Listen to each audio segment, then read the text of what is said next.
isonomia e neutralidade nas campanhas eleitorais. Um desses instrumentos é o horário eleitoral gratuito obrigatório. O horário eleitoral gratuito obrigatório, em tese, deveria ser um espaço para que até mesmo os políticos menos conhecidos pudessem apresentar suas propostas. Só que o critério usado para definir qual o tempo de cada partido é o número de cadeiras do Congresso que cada grupo político tem, fazendo com que, na prática, os grupos hegemônicos mantenham mais tempo de televisão e de rádio. Partidos de bancada, de centro e de direita, controlados por milionários que sempre comandaram o Brasil, ficam longos minutos do horário eleitoral gratuito, enquanto partidos populares ligados a movimentos sociais ficam com poucos segundos. Não é à toa que personalidades da mídia relatam que são convidados a saírem candidatos, por mais que elas não tenham qualquer vínculo político, pretensão de melhorar a vida das pessoas ou projeto político básico.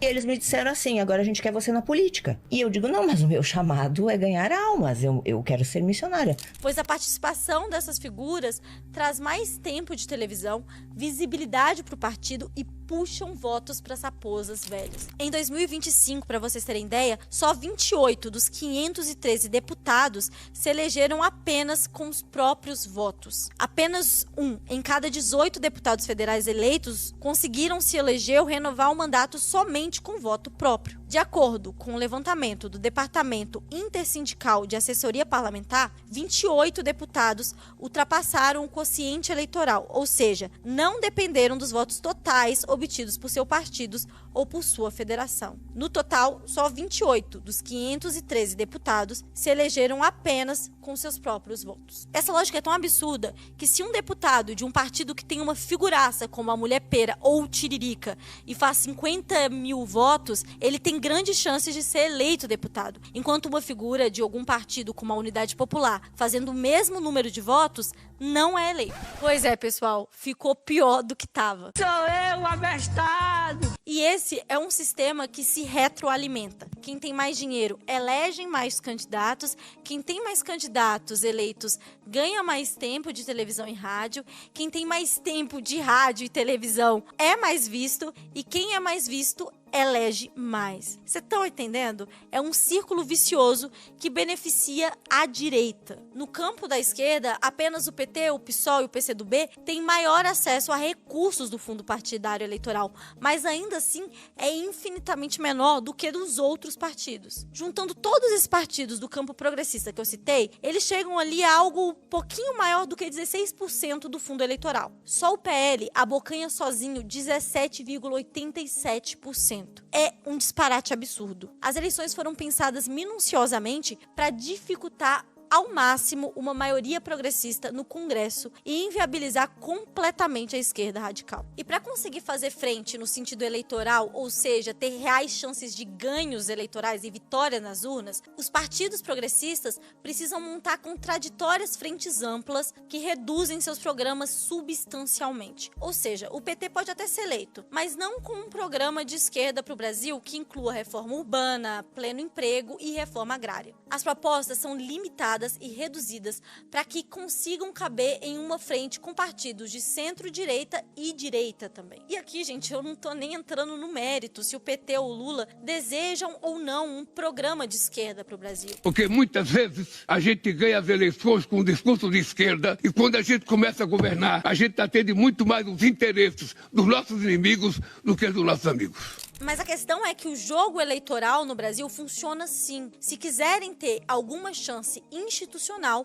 precisa fazer essas alianças contraditórias. E nesse jogo, a burguesia sempre vence. Um exemplo perfeito que eu adoro citar são as eleições de 2014, quando Dilma, Aécio e o terceiro colocado, Eduardo Campos, foram patrocinados em milhões de dólares pela Friboi. Independente de quem vencesse as eleições, a Friboi subiria a rampa junto. É por isso que Marx chamava o Estado burguês de comitê de negócios da burguesia, porque de fato é o que ele é. A gente tem bancada de banco, do agronegócio, de betes, mas não temos de gari, de médico, de professor, de trabalhadores. Se a democracia burguesa é feita para representar a maioria, ela está falhando muito. Ela não é feita para isso e por isso está funcionando como deveria. E eu te provo isso, porque digamos que milagrosamente os partidos de esquerda passam maioria no parlamento. O que acontece? Golpe. Em 1945, mesmo depois de anos na clandestinidade, o Partido Comunista conquistou um espaço político até então inédito. Elegeu 14 deputados federais e um senador, Luiz Carlos Prestes, que foi o político mais votado do país até então. Ou seja, com propaganda contra, depois de anos na ilegalidade, o trabalho de base da esquerda naquela época elegeu o político mais bem votado até então. O resultado? Simplesmente os donos da bola pegaram a bola de volta. Em 48, todos os mandatos foram cassados e o partido proibido de novo. E eu nem vou entrar aqui no Jango que, quando chamou os trabalhadores para as reformas de base, levou um golpe militar que durou 20 anos no país. E a gente nem precisa de ir longe, tá? Recentemente no Brasil, a mera reeleição do Lula para um terceiro mandato não rendeu uma tentativa de golpe que até hoje estamos debatendo se vai ou não ter punição. A verdade é que as disputas eleitorais são importantes, mas a gente não pode acreditar que a mudança irá vir por vias institucionais, pois as instituições são pensadas para não conseguirmos ser a maioria ou para que os ganhos sejam extremamente limitadas. É por isso que nós, comunistas, quando falamos de eleições, sempre somos bem realistas em relação aos limites delas. É bem perigoso entrar no jogo de que basta uma figura ser eleita, algum candidato de esquerda ser eleito, para as coisas mudarem. O que muda o jogo não é apenas o poder político dentro de uma estrutura pensada para ser podre, mas o controle econômico.